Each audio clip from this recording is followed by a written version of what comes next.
कहानी की शुरुआत में एक कार हवा को चीरती हुई एक बिजली की गति वाली रेलगाड़ी के पीछे भाग रही थी। उस गाड़ी में बैठे थॉमस और दाहिने हाथ का मुखिया विंस माथे पर कफन बांधे एक जोखिम भरे अभियान पर निकले थे। ठीक एक माह पूर्व थॉमस को यह गुप्त सूचना मिली थी कि विकट मीनो के साथ साथ सभी मासूम इवीन बच्चों को उस ट्रेन के द्वारा किसी अज्ञात स्थान पर स्थानांतरित किया जा रहा है। थॉमस के लिए मीनो को बचाने का यह अंतिम अवसर था, इसलिए उसने उस रेलगाड़ी को लूटने की गुप्त योजना बनाई और आज वो अपने उस खतरनाक इरादे को अंजाम देने के लिए निकल पड़ा था। थॉमस और विंस ने अपनी कार को कुशलता से ट्रेन से जोड़ा और फिर उस पर चढ़ गए। उसी ट्रेन के समानांतर ब्रांडा और होरे की गाड़ी भी अपनी निर्धारित स्थिति पर मौजूद थी। तभी थॉमस के संकेत देते ही ब्रांडा ने ट्रेन के चालकों पर गोलियों की बौछार कर दी। खतरे को भांपते हुए चालकों ने तत्काल सहायता के लिए संपर्क किया। अगले ही पल उस ट्रेन की सुरक्षा में तैनात विकट का एक विशालकाय हेलीकॉप्टर उन तक आ पहुंचा और उसने ब्रांडा और होरे पर बम गिराते हुए उनका पीछा करना शुरू कर दिया। वे दोनों किसी तरह उस घातक हेलीकॉप्टर से बचकर उस स्थान से भाग निकले। इसी दौरान थॉमस और लीडर ने ट्रेन के उन डिब्बों को इंजन से अलग कर दिया जिनमें इवीन बच्चे कैद थे। दुर्भाग्यवश वो इंजन भी उनसे कुछ दूरी पर जाकर रुक गया और उसमें से विकट के प्रशिक्षित सैनिक तेजी से थॉमस और विंस की ओर बढ़ने लगे। ये देखकर थॉमस ने तुरंत न्यूट को आवाज दी, जो कुछ साथियों के साथ वहीं पास की एक चट्टान के पीछे छिपा हुआ था। न्यूट पलक झपकते ही लोहे काटने की मशीन लेकर वहां पहुंच गया और उसके बाद थॉमस ने मीनो को पुकारा। उसकी आवाज सुनकर मीनो और बाकी सभी बच्चे मदद के लिए जोर जोर से चिल्लाने लगे, जिससे थॉमस को यह स्पष्ट हो गया कि मीनो पहले डिब्बे में ही है। थॉमस के इशारे पर न्यूट और उसके साथी तुरंत उस बोगी को ट्रेन से अलग करने में जुट गए। दूसरी तरफ ब्रांडा और होरे की कार को विकट के हेलीकॉप्टर ने एक सुनसान जगह पर घेर लिया। उस हेलीकॉप्टर से उतरे हुए हथियारबंद सैनिकों ने उन पर अपनी बंदूकें तान दी। वे उन्हें मारने ही वाले थे। ठीक उसी क्षण उन सैनिकों के पैरों तले जमीन धंस गई और आधे सैनिक एक गहरे गड्ढे में समा गए। वे सैनिक ब्रांडा और होरे के लिए एक अप्रत्याशित जाल में फंस चुके थे। इतने में ही वहां छिपे हुए फ्राई और राइट आर्म के अन्य सदस्यों ने तेजी से आगे बढ़कर बचे हुए सभी सैनिकों को बंदी बना लिया। उधर न्यूट और बाकी साथियों ने मिलकर उस बोगी को ट्रेन से सफलतापूर्वक अलग कर दिया, लेकिन तब तक विकट के सैनिक तेजी से उनके नजदीक पहुंच गए और उन पर अंधाधुंध गोलियां बरसाने लगे। तभी क्षितिज पर होरे विकट का ही हेलीकॉप्टर उड़ाता हुआ दिखाई दिया। उसने फुर्ती से ट्रेन की उस अलग की गई बोगी को हेलीकॉप्टर से जोड़ा और उन भौचक्के सैनिकों की नजरों के सामने से उन बच्चों को लेकर उड़ गया। अब अपने गुप्त ठिकाने पर पहुंचकर थॉमस और उसके साथियों ने जब उस बोगी का दरवाजा खोला तो उन्होंने पाया कि उसमें एरिस और कुछ अन्य इवीन बच्चे थे, पर वहां मीनो नहीं था। ये देखकर थॉमस और उसके दोस्तों की सारी खुशी पल भर में निराशा में बदल गई। एरिस ने उन्हें बताया कि मीनो उस ट्रेन के किसी दूसरे डिब्बे में था। एरिस ने आगे कहा, मैंने छिपकर उनकी बातें सुनी थी।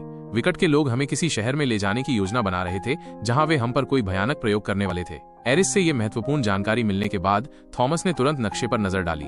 उसने देखा कि विकट की ट्रेन जिस रेल की पटरी पर चल रही थी वो आगे जाकर एक अज्ञात शहर पर समाप्त होती थी। इस जानकारी से थॉमस ने ये अनुमान लगाया कि निश्चित रूप से विकट के लोग मीनो को उसी शहर में ले गए होंगे। थॉमस ने बिना किसी देरी के विंस से कहा, हमें तुरंत उस शहर में जाना होगा और विकट पर हमला करके मीनो को बचाना होगा। इस पर विंस ने अपनी राय रखते हुए कहा, इस वक्त हमारे लिए मीनो को बचाने से ज्यादा जरूरी उन बचाए गए बच्चों को सुरक्षित ठिकाने सेफ हेवन तक पहुंचाना है, क्योंकि विकट की टीम यहाँ किसी भी पल पहुंच सकती है और वैसे भी अब सारे शहर तबाह हो चुके हैं, इसलिए मुझे नहीं लगता कि तुम जिस जगह जाना चाहते हो वहाँ कोई और शहर भी मौजूद होगा। ये सुनकर होरे ने एक संभावना जताई, वो एक ऐसा शहर हो सकता है जिसे विकट ने तबाही के बाद गुप्त रूप से बसाया हो। उन्होंने उस शहर को द लास्ट सिटी नाम दिया है, लेकिन उस तरफ कदम बढ़ाना सीधे मौत को गले लगाने जैसा जोखिम था। इन्हीं गंभीर चर्चाओं के बीच उनके रेडियो सेट ने अचानक विकट का सिग्नल पकड़ लिया। रेडियो पर उन्हें साफ सुनाई दिया कि विकट का एक हेलीकॉप्टर उनकी तलाश में आसपास ही चक्कर लगा रहा है। ये सुनते ही उन्होंने तुरंत उस जगह की सारी बत्तियां बुझा दी, जिससे वे एक बड़ी मुसीबत से बाल बाल बच गए। ये नजारा देखकर थॉमस भी समझ गया कि जब तक राइट आर्म उन बच्चों को सुरक्षित ठिकाने तक नहीं पहुंचा देता तब तक वे पूरी तरह से खतरे से बाहर नहीं है। इसलिए थॉमस ने अकेले ही मीनो को बचाने का दृढ़ निश्चय कर लिया। आधी रात के सन्नाटे में वो चुपचाप सबसे छिपकर एक वाहन के पास पहुंचा। तभी उसने आश्चर्य से देखा कि न्यूट और फ्राई पहले से ही उस गाड़ी में थॉमस का इंतजार कर रहे थे। उन दोनों ने भी थॉमस के साथ मिलकर मीनो को बचाने का साहसिक फैसला कर लिया था। फिर वे तीनों सबकी नजरों से बचते हुए रहस्यमयी द लास्ट सिटी की खोज में निकल पड़े। उसी दौरान दूसरी ओर मीनो अचानक गहरी नींद से जाग गया। आंखें खोलते ही उसने पाया कि वो वापस उस भयानक भूल भुलैया में पहुंच चुका था। खुद को उस परिचित और डरावनी जगह पर देखकर मीनो बुरी तरह घबरा गया। तभी उसकी नजर एक बच्चे पर पड़ी जो उसके सामने से भागता हुआ एक छोटी सी झोपड़ी में घुस गया। मीनो भी बिना सोचे समझे उसके पीछे दौड़ा और जैसे ही वो उस झोपड़ी के अंदर दाखिल हुआ, अचानक ही वो किसी विशाल इमारत के सुनसान गलियारे में पहुंच गया। तभी उसने एक बंद दरवाजे के पीछे से एक भयानक ग्रीवर को अपनी ओर बढ़ते हुए देखा। उसे देखते ही डर के मारे मीनो अपनी पूरी ताकत से वहां से भागने लगा, लेकिन अगले ही पल अचानक उसके हाथ पैर सुन्न पड़ गए और वो अपने आप ही गलियारे के अंत की ओर खिंचता चला गया। तभी वो भयानक ग्रीवर मीनो तक पहुंच गया और अपना विशालकाय मुंह खोलकर उसे निगल गया। दरअसल मीनो के साथ घटित ये भयावह घटना वास्तविकता नहीं थी, बल्कि उसकी दर्दनाक यादों का एक भयानक पुनरावर्तन था। विकट के डॉक्टर मीनो को उसकी पुरानी भयानक यादें दिखाकर उसे मानसिक रूप से प्रताड़ित कर रहे थे, जिससे उसके दिमाग में तनाव लगातार बढ़ता जा रहा था। उसी असहनीय तनाव के कारण मीनो के मस्तिष्क में लगातार एक विशेष एंजाइम बन रहा था। ये वही दुर्लभ एंजाइम था जो मीनो जैसे कुछ खास बच्चों को उस घातक वायरस के प्रति प्रतिरोधी बनाता था। विकेट ने इसी दुर्लभ एंजाइम का रहस्य जानने के लिए मासूम इम्यून बच्चों को उस भयानक भूल भुलैया मेज में कैद कर रखा था। एंजाइम की पहचान होने के बाद विकेट ने बेरहमी से उन इम्यून बच्चों से उस जीवन रक्षक एंजाइम को निकालना शुरू कर दिया था। ये कीमती एंजाइम मीनो के मस्तिष्क में स्वाभाविक रूप से उत्पन्न होकर उसके रक्त में घुल रहा था और विकेट के निर्दयी डॉक्टर्स उसी रक्त को एक नली के जरिए बाहर निकाल रहे थे। उस प्रयोगशाला के ठीक बाहर टेरेसा भी पेज के साथ खड़ी होकर मीनो को असहनीय पीड़ा से तड़पता हुआ देख रही थी। मीनो की उस दर्दनाक हालत को देखकर टेरेसा का हृदय भी वेदना से भर उठा था, पर उस वक्त उसकी एकमात्र चिंता किसी भी तरह उस जानलेवा संक्रमण का इलाज ढूंढना थी। डॉक्टर ने पेज और टेरेसा को बताया कि मीनो से प्राप्त ये एंजाइम अन्य इम्यून बच्चों के मुकाबले कहीं ज्यादा शक्तिशाली और असरदार है, इसलिए ये वायरस के इलाज में चमत्कारिक रूप से सफल हो सकता है। ये सुनकर पेज ने डॉक्टर को मीनो से और अधिक मात्रा में एंजाइम निकालने का क्रूर आदेश दे दिया, जिसके बाद डॉक्टर्स ने मीनो को फिर से असहनीय यंत्रणा देना शुरू कर दिया। दूसरी ओर थॉमस, न्यूट और फ्राई द लास्ट सिटी की तलाश में भटकते हुए एक अंधेरी सुरंग में दाखिल हो गए। उस सुरंग में थोड़ा आगे बढ़ने पर ही उनके रास्ते में अचानक एक भयानक क्रैंक आ गया। पहले तो उन्हें लगा कि वे उस अकेले क्रैंक से आसानी से पीछा छुड़ा लेंगे, लेकिन अगले ही पल क्रैंक्स का एक पूरा झुंड उन पर टूट पड़ा। यह डरावना मंजर देखकर वे डर के मारे अपनी गाड़ी को पूरी रफ्तार से पीछे की ओर भगाने लगे। इसी भगदड़ में अचानक उनकी गाड़ी अनियंत्रित होकर पलट गई। उस खतरनाक दुर्घटना में थॉमस और फ्राई तो चमत्कारिक रूप से सुरक्षित बच गए, पर न्यूट के हाथ में हल्की खरोंच आ गई। उसी वक्त अनगिनत क्रैंक्स ने उन्हें हर तरफ से घेर लिया। वे भयानक जीव उन्हें मारने ही वाले थे कि तभी ठीक उसी निर्णायक क्षण में एक तेज रफ्तार कार उन खूंखार क्रैंक्स को कुचलती हुई उनके पास आ पहुंची। वो गाड़ी ब्रैंडा और होरे की थी, जो थॉमस और उसके दोस्तों का पीछा करते हुए ठीक वक्त पर उनकी मदद के लिए पहुंच गए थे। वे उन तीनों को क्रैंक्स के चंगुल से बचाते हुए तुरंत उस खतरनाक सुरंग से बाहर ले आए। उसके बाद थॉमस और उसके दोस्त ब्रैंडा और होरे के साथ अपने आगे के मुश्किल सफर पर निकल पड़े। एक लंबी और थकाऊ यात्रा के बाद आखिरकार उन्हें दूर क्षितिज पर वो रहस्यमयी बस्ती द लास्ट सिटी दिखाई दी। उन्होंने दूर से देखा कि विकट ने उस ध्वस्त हो चुके प्राचीन शहर के हृदय में द लास्ट सिटी का निर्माण किया था। उस शहर की सुरक्षा के लिए उसे चारों तरफ से ऊंची और नुकीली दीवारों से अभेद्य बनाया गया था। द लास्ट सिटी के भीतर ही विकट का मुख्यालय स्थित था और वहीं पर डॉक्टर अपनी आधुनिक प्रयोगशाला में मीनो पर क्रूर प्रयोग कर रही थी। थॉमस मीनो को हर हाल में बचाने के लिए अपने वफादार साथियों के साथ द लास्ट सिटी की ओर तेजी से बढ़ रहा था। उधर विकट के मुख्यालय के भीतर पेज और टेरेसा विकट के निदेशक मंडल के महत्वपूर्ण सदस्यों के साथ एक गंभीर बैठक में व्यस्त थीं। पेज ने बोर्ड के सदस्यों को चिंताजनक जानकारी दी कि फ्लेयर वायरस का संक्रमण अब रक्त के माध्यम से भी तेजी से फैलने लगा है। ये घातक वायरस अगले 1 महीने के भीतर शहर के सभी स्वस्थ लोगों को अपनी चपेट में ले लेगा। लेकिन इस भयावह स्थिति में भी उनके पास संक्रमण का इलाज ढूंढने की एक सीना उम्मीद बची है और वो उम्मीद मीनो के भीतर छिपे रहस्य में निहित है। ये कहकर पेज ने बोर्ड के सदस्यों से मीनो के एंजाइम से विकसित की गई संभावित दवा का संक्रमित लोगों पर परीक्षण करने की अनुमति मांगी, जिसे बोर्ड के सदस्यों ने अनिच्छा से स्वीकार कर लिया। दूसरी ओर थॉमस और उसके साहसी दोस्त उस पुराने खंडहर शहर में पहुंच गए, जिसके केंद्र में द लास्ट सिटी एक सुरक्षित किले की तरह मौजूद थी। द लास्ट सिटी में केवल धनी और शक्तिशाली लोग ही निवास करते थे, जबकि पुराने शहर में अब भी बहुत से आम नागरिक थे जो किसी तरह फ्लेयर वायरस के प्रकोप से बचे हुए थे। बढ़ते संक्रमण के खतरे को देखते हुए ये आम लोग भी द लास्ट सिटी में शरण लेना चाहते थे, लेकिन विकट ने द लास्ट सिटी में आम नागरिकों के प्रवेश पर पूरी तरह से प्रतिबंध लगा दिया था। इसी अन्याय के कारण कुछ हथियारबंद विद्रोही समूहों ने विकट के अत्याचारों के खिलाफ सड़कों पर उतरकर जोरदार प्रदर्शन शुरू कर दिया था। ये बागी अपने उत्तेजक भाषणों से सारी आम जनता को इकट्ठा कर रहे थे और उन्हें सुरक्षा दीवारों के करीब ले जाने का प्रयास कर रहे थे। वहीं थॉमस ने ध्यान दिया कि गैस मास्क पहने हुए एक संदेहास्पद विद्रोही थॉमस और उसके साथियों को लगातार घूर रहा था। हालांकि थॉमस ने उसे अनदेखा करते हुए अपने दोस्तों के साथ इस उम्मीद में सुरक्षा दीवारों के नजदीक पहुंचने की कोशिश की कि शायद उन्हें अंदर जाने का कोई गुप्त रास्ता मिल जाए, लेकिन विकट के सतर्क सैनिकों से बचकर उस ऊंची दीवार के पार जाना लगभग असंभव था। तभी वो रहस्यमय गैस मास्कधारी विद्रोही अपने साथियों के साथ तेजी से थॉमस और उसके दोस्तों की ओर बढ़ने लगा। उन बागियों को अपनी तरफ आता देखकर थॉमस और उसके साथी तुरंत सतर्क हो गए। इसी बीच आसमान में मंडरा रहे विकट के एक निगरानी ड्रोन ने थॉमस की गर्दन पर लगे विशिष्ट पहचान टैग को स्कैन कर लिया, जिससे विकट के मुख्यालय को थॉमस और उसके साथियों की उस जगह पर मौजूदगी की जानकारी मिल गई। जेनसन ने तत्काल अपने सैनिकों को थॉमस और उसके दोस्तों पर घातक हमला करने का आदेश दे दिया। इसके बाद उस ऊंची दीवार पर तैनात क्रूर सैनिक नीचे खड़े असहाय लोगों पर अंधाधुंध गोलियां और विनाशकारी बम बरसाने लगे। उस भयानक हमले में एक के बाद एक कई निर्दोष लोग अपनी जान गंवाते चले गए। थॉमस और उसके दोस्त भी किसी तरह उस जानलेवा हमले से बचकर भाग रहे थे कि तभी गैस मास्क पहने हुए उन बागियों ने अचानक थॉमस और उसके साथियों को पकड़ लिया और उन्हें जबरदस्ती एक बंद वैन में डालकर पास की एक जर्जर इमारत में ले गए। वैन से बाहर निकलते ही गुस्से से आग बूला हो रहा होरे एक विद्रोही पर मुक्कों की बरसात करने लगा, लेकिन तभी उनमें से एक बागी ने शांत स्वभाव से अपना गैस मास्क उतारा। वो विद्रोही कोई और नहीं, गैली था। वही गैली जिसने पहले भाग में संक्रमित होने के बाद चक को गोली मार दी थी, जिसके बाद मीनो ने उसकी छाती पर घातक भाला घोंप दिया था। गैली को जिंदा देखकर थॉमस, न्यूट और फ्राई के होश उड़ गए। तभी थॉमस चक की मौत का बदला लेने के लिए गैली को बेरहमी से पीटने लगा, लेकिन न्यूट ने समझदारी दिखाते हुए थॉमस को शांत किया और समझाया कि उस वक्त संक्रमण के कारण गैली का मस्तिष्क उसके नियंत्रण में नहीं था। उसने जानबूझकर चक को नहीं मारा था। ये सुनकर थॉमस ने अनिच्छा से गैली को छोड़ दिया।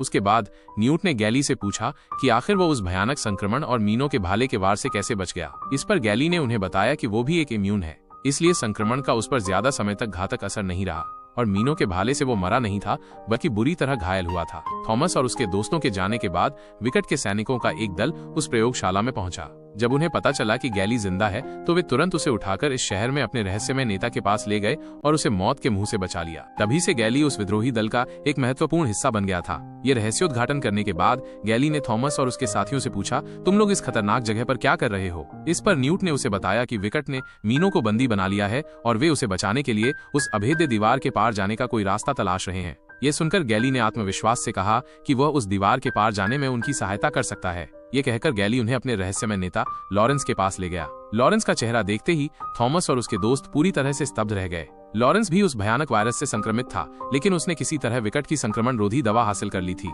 जिसके सहारे वो अभी तक एक खूंखार क्रैंक बनने से बचा हुआ था। वो दवा संक्रमण को पूरी तरह से समाप्त तो नहीं करती थी, लेकिन उसे बढ़ने से जरूर रोक देती थी। इसलिए लॉरेंस पूरी तरह से एक पागल क्रैंक में नहीं बदला था। उसका मस्तिष्क अभी भी उसके नियंत्रण में था। गैली ने थॉमस को बताया कि लॉरेंस भी बहुत लंबे समय से विकट की उस प्रयोगशाला में घुसने की ताक में था। हालांकि उन्हें दीवार के पास पहुंचने का एक गुप्त मार्ग तो मिल गया था, लेकिन विकट की कड़ी सुरक्षा व्यवस्था के कारण वे उस प्रयोगशाला में घुसने में बार बार नाकाम हो रहे थे। इन्हीं बातों के दौरान थॉमस ने ध्यान दिया कि लॉरेंस के पास उस जीवन रक्षक दवा की मात्रा तेजी से घटती जा रही थी। थॉमस तुरंत समझ गया कि लॉरेंस को उस संक्रमण रोधी दवा की सख्त जरूरत है और इसीलिए वो विकट की प्रयोगशाला में घुसना चाहता है। थॉमस ने चतुराई से लॉरेंस के सामने एक सौदा पेश किया। अगर लॉरेंस उन्हें उस दीवार के पार सुरक्षित पहुंचा दे तो बदले में थॉमस विकट से लॉरेंस के लिए वो जरूरी दवा चुरा कर लाएगा। इस प्रस्ताव पर लॉरेंस तुरंत सहमत हो गया। इसके बाद थॉमस और न्यूट गैली के साथ द लास्ट सिटी का गुप्त निरीक्षण करने के लिए एक रहस्यमय सुरंग से होते हुए उस विशाल दीवार के पार जाने लगे।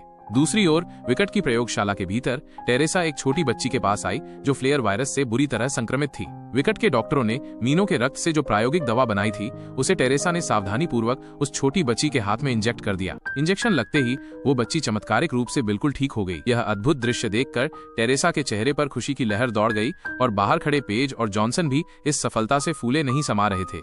दूसरी ओर गैली थॉमस और न्यूट को कुशलता से द लास्ट सिटी में ले आया और विकट के सतर्क सैनिकों की नजरों से बचाते हुए उन्हें एक ऊंचे स्थान पर पहुंचा दिया। गैली ने उन्हें बताया कि सामने दिखाई दे रही विशाल इमारत ही विकट की प्रयोगशाला है और उन्होंने मीनो को निश्चित रूप से वहीं कैद कर रखा होगा। हालांकि वहां हर इंच पर कड़ी सुरक्षा और आधुनिक निगरानी प्रणाली मौजूद है, लेकिन उस अभेद्य इमारत में घुसने का उनके पास एक गुप्त तरीका है। ये कहकर गैली ने थॉमस को दूरबीन से उस इमारत के अंदर देखने का इशारा किया। जब थॉमस ने दूरबीन से झांका तो उसे वहां टेरेसा दिखाई दी। गैली ने अपनी योजना बताते हुए कहा कि यदि वे टेरेसा का अपहरण कर लें तो टेरेसा के माध्यम से वे आसानी से इमारत के अंदर प्रवेश कर सकते हैं। अब थॉमस के सामने मीनो को बचाने के साथ साथ न्यूट के लिए विकट से संक्रमण रोधी दवा हासिल करने का भी महत्वपूर्ण लक्ष्य था, इसलिए वो टेरेसा का अपहरण करने की जोखिम भरी योजना पर सहमत हो गया। उधर प्रयोगशाला में टेरेसा ने निराशा से देखा कि उसने मीनो के रक्त से बनी जिस दवा से उस छोटी बच्ची का इलाज किया था वो बच्ची कुछ ही देर बाद वापस एक भयानक क्रैंक में बदल गई थी। इसका स्पष्ट अर्थ था कि मीनो के रक्त से बनी वो प्रायोगिक दवा भी संक्रमण का स्थायी इलाज नहीं कर पाई थी, बल्कि उसने भी केवल कुछ समय के लिए ही संक्रमण को बढ़ने से रोका था। इस निराशाजनक असफलता ने पेज और टेरेसा की सारी उम्मीदों पर पानी फेर दिया। टेरेसा मायूस होकर अपने घर की ओर चल पड़ी। जब वो घर लौट रही थी तभी थॉमस और उसके दोस्तों ने मिलकर टेरेसा का अपहरण कर लिया और उसे अपने गुप्त ठिकाने पर ले आए। गैली ने टेरेसा को धमकाते हुए कठोर स्वर में कहा कि यदि वो अपनी भलाई चाहती है तो उसे उन सभी को मीनो तक पहुंचाना होगा। इसके बाद थॉमस ने टेरेसा को एक तेज चाकू थमा दिया और उसे सभी के गर्दन के पीछे लगे पहचान टैग निकालने का आदेश दिया ताकि वे इमारत में घुसते समय विकट के सेंसर की पकड़ में न आ सकें। टेरेसा ने अनिच्छा से सभी के टैग निकालने के बाद थॉमस की गर्दन पर भी चीरा लगाकर उसका टैग निकालने लगी। इसी बीच ब्रेंडा को संक्रमण से ठीक हो चुकी देखकर टेरेसा ने उत्सुकता से थॉमस से पूछा, तुम लोगों ने ब्रेंडा को तुम्हारे रक्त से बनी दवा की आखिरी खुराक कब दी थी? टेरेसा ने उत्सुकता से पूछा। इस पर थॉमस ने जवाब दिया कि ब्रेंडा को उस दवा की केवल एक खुराक राइट आर्म की डॉक्टर ने दी थी, उसके बाद उसे कोई और दवा नहीं दी गई। यह सुनकर टेरेसा आश्चर्यचकित रह गई। उसने दृढ़ता से कहा, थॉमस के रक्त से बनी दवा ने ब्रेंडा के संक्रमण को पूरी तरह से ठीक कर दिया है। इसका मतलब है कि थॉमस के रक्त में हमें इस भयानक संक्रमण का इलाज मिल सकता है। लेकिन टेरेसा की इस सनसनीखेज बात पर किसी को भी सहजता से विश्वास नहीं हुआ। उन्हें लगा कि वो शायद उन्हें धोखा देकर खुद को बचाने की कोशिश कर रही है। फिर भी वे सभी टेरेसा को लेकर विकट की इमारत में जाने की तैयारी करने लगे। वहीं टेरेसा ने चुपके से वो कपड़ा अपने पास छिपा लिया जिस पर थॉमस का कीमती रक्त लगा था। इसके बाद थॉमस, न्यूट और गैली विकट के सैनिकों की वर्दी पहनकर टेरेसा के साथ सावधानीपूर्वक विकट की प्रयोगशाला में दाखिल हो गए। गैली ने विकट के जटिल सुरक्षा तंत्र में अपना एक विशेष उपकरण स्थापित कर दिया जिससे बाहर छिपे बागियों के नेता लॉरेंस को विकट के पूरे सुरक्षा सिस्टम का नियंत्रण मिल गया। लॉरेंस के कुशल हैकर्स ने तुरंत विकट के सभी निगरानी कैमरों को बंद कर दिया। इसी दौरान न्यूट की तबीयत अचानक बिगड़ने लगी। टेरेसा ने तुरंत भांप लिया कि न्यूट भी उस घातक वायरस से संक्रमित हो चुका है। हालांकि न्यूट ने अपनी पीड़ा को किसी तरह दबा लिया। उधर योजना के अनुसार फ्राई भी शहर के एक ऊंचे टावर क्रेन पर चढ़कर अपनी निर्धारित स्थिति पर पहुंच गया। इधर थॉमस, न्यूट और गैली टेरेसा की मदद से उस भयानक कोरोनस चैम्बर में पहुंच गए जहां विकट ने उन मासूम बच्चों को कैद कर रखा था। उन्होंने वहां मौजूद सभी सतर्क गार्डों को मारकर या बेहोश कर दिया। उसके बाद वे सभी बच्चों को सुरक्षित रूप से कमरे से बाहर ले आए, लेकिन मीनो उन बच्चों के साथ नहीं था। थॉमस के पूछने पर टेरेसा ने कंप्यूटर पर तेजी से जांच करके बताया कि डॉक्टर्स मीनो को नियमित जांच के लिए अस्पताल ले गए हैं जो उनसे सटी हुई दूसरी इमारत में ही स्थित है। यह महत्वपूर्ण जानकारी मिलते ही थॉमस और न्यूट तुरंत टेरेसा के साथ मीनो को बचाने के लिए उस नजदीकी कॉलोनी अस्पताल की ओर चल पड़े, लेकिन गैली वहीं रुक गया। गैली ने लॉरेंस के लिए वहां एक सुरक्षित लॉकर में रखी जीवन रक्षक दवा हासिल करने का फैसला किया था। वो तेजी से उस लॉकर को काटने में जुट गया। इसी बीच अस्पताल में डॉक्टर्स मीनो पर तरह तरह के परीक्षण कर रहे थे। जेनसन लगातार डॉक्टरों को मीनो से ज्यादा एंजाइम निकालने का क्रूर आदेश दे रहा था, इस बात की परवाह किए बिना कि ऐसा करने से मीनो की जान भी जा सकती थी। उधर थॉमस, न्यूट और टेरेसा जैसे ही अस्पताल के लिफ्ट में घुसे तभी जेनसन भी अचानक उसी लिफ्ट में दाखिल हो गया। मास्क पहने होने के कारण वो थॉमस और न्यूट को तो नहीं पहचान पाया, लेकिन टेरेसा को घबराया हुआ देखकर उसे कुछ गड़बड़ महसूस हुई। थॉमस, न्यूट और टेरेसा लिफ्ट से निकलकर जैसे ही अस्पताल के मुख्य दरवाजे तक पहुंचे तभी जेनसन अपने हथियारबंद सैनिकों के साथ तेजी से उन तक पहुंच गया। जेनसन थॉमस और न्यूट को पकड़ने ही वाला था कि तभी टेरेसा ने तेजी दिखाते हुए थॉमस और न्यूट को दरवाजे के अंदर धकेल दिया और उस भारी दरवाजे को बाहर से बंद कर दिया। टेरेसा की इस अप्रत्याशित हरकत पर जेनसन गुस्से से तिलमिला उठा, पर टेरेसा ने उसे शांत करते हुए कहा कि उसने जानबूझकर थॉमस और न्यूट को अस्पताल के अंदर भेजा है ताकि वे लोग अस्पताल को पूरी तरह से सील कर सकें और उन्हें आसानी से पकड़ा जा सके। ये कहकर टेरेसा ने जेनसन का विश्वास जीत लिया। उसके बाद टेरेसा थॉमस के खून लगे उस कीमती कपड़े को लेकर उसका विश्लेषण करने के लिए प्रयोगशाला की ओर चली गई और जेनसन ने थॉमस और न्यूट को पकड़ने के लिए अस्पताल के हर कोने में अपने सैनिकों को तैनात कर दिया।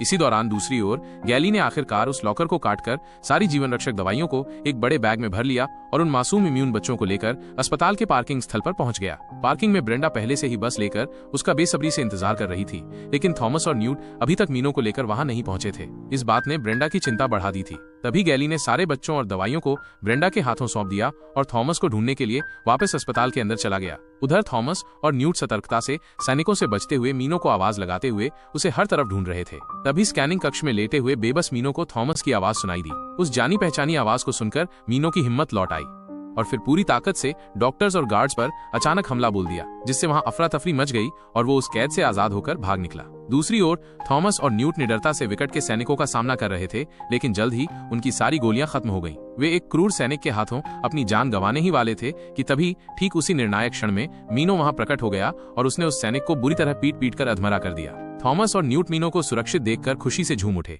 लेकिन उनकी ये खुशी क्षणिक ही रही, क्योंकि जेनसन अपने बचे हुए सैनिकों के साथ तुरंत उनके पीछे पड़ गया। उनसे बचने के लिए थॉमस, न्यूट और मीनो तेजी से भागकर नीचे बने स्विमिंग पूल में छलांग लगा दी। तो दोस्तों, इस कहानी को हम यहीं पर विराम देते हैं क्योंकि ये काफी लंबी होती जा रही है, इसलिए इस रोमांचक मूवी का अगला भाग हम कल आपके लिए लेकर आएंगे। तब तक आप हमारे साथ बने रहिए और कल का बेसब्री से इंतजार कीजिए, क्योंकि ये कहानी अगले भाग में और भी ज्यादा दिलचस्प और अप्रत्याशित मोड़ लेने वाली है। तो मिलते हैं हम आपसे अपने अगले वीडियो में, तब तक के लिए अलविदा और नमस्कार।